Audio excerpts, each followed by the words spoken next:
Така, здравей потребители на YouTube.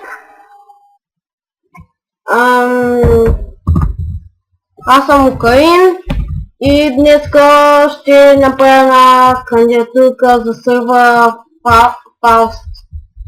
Faustcraft, нещо такова беше, или не знам дали имаш крафт. Да, нека започваме. Значи това е една къща, това е първото нещо от кандидатурата, значи и това са оригиналното човек за тия, които не знаят, така изглеждат те. Направени по вид на Майнкрафт. Така.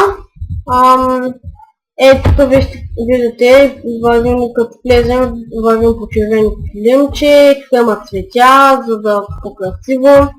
Както виждате, тук малко не се вижда, че има черно стъкло. И да.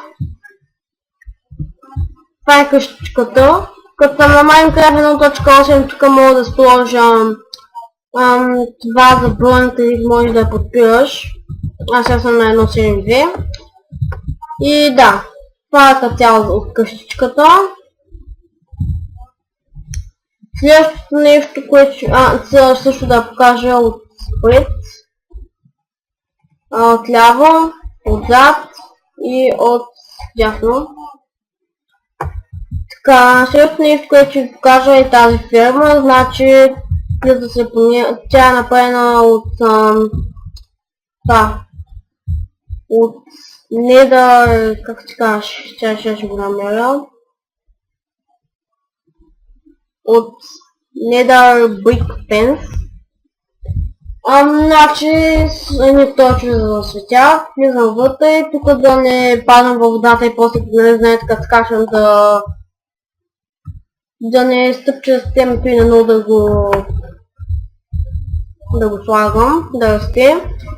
Затова направих така и ето една градинка с сидове, мога да направя някакви такива теми за всякакви неща. И да.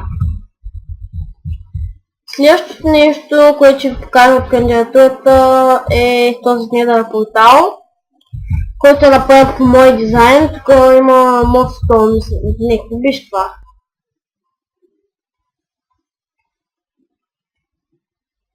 Следно, значи